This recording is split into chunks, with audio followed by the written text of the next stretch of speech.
Hey,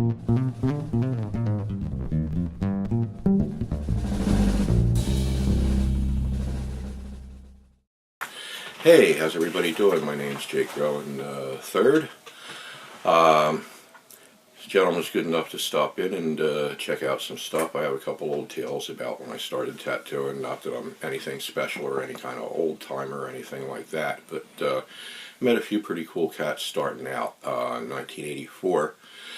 I was putting up a sign in Atlantic City, and this lady comes jiggling across the street and says, "Hey, can I borrow your drill?" And I said, "No, you cannot borrow my drill." "Why?" And she explained that her old man was opening a tattoo shop and needed to put a sink in the countertop. So I went over afterwards, drilled up a hole, and came back the next day and got this little guy.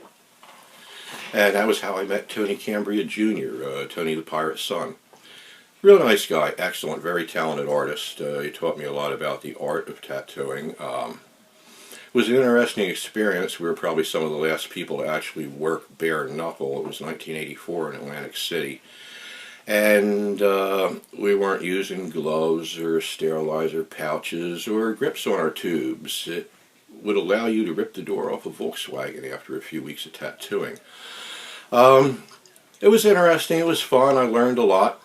Learned a lot to do. Learned some things not to do. It was scary as heck. And a guy showed up, crazy character named Vegas Mike from out west, and he stopped in and started doing some work in the shop with us. And he had grips on his tubes, and he used sterilizer pouches, and he wore gloves.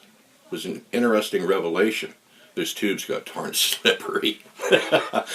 But yeah, so we kind of worked together on and off for a while, and Tony ended up going to a different location, and I went underground for a while with Vegas Mike, trying to scrape up money to open our own shop. And in April of 1989, April 1st, as a matter of fact, appropriately enough, us two fools opened Ink Ink Tattoo in Millville. Had a great time, rode Harleys, tattooed a bunch of people, got some good stories out of it, learned a lot. Early in my career, I was lucky enough to, as I said, going back a little bit, having started out with Tony, I got to go up to North Jersey with him and meet his dad up in Keansburg, Tony Cambria Sr. We're hanging out there, talking to his old man. There's somebody that knows some stuff about tattooing. He can make a machine walk and talk. Sitting around and met a couple other old guys up there. There was this one little guy they called Brooklyn Blackie, and one or two other folks, and I met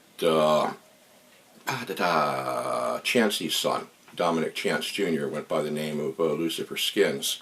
Very interesting character there, excellent, talented artist. But the whole time I'm up there talking with these guys, we're having coffee and whatnot, and I had no idea I was like sitting there with legends, man. It was incredible. They're just really great guys. Learned a lot from them. Learned a little bit from them anyway. They're kind of like, yeah, this kid. But I was okay because I was hanging out with Tony's son, so that was all right. Sip break, sorry.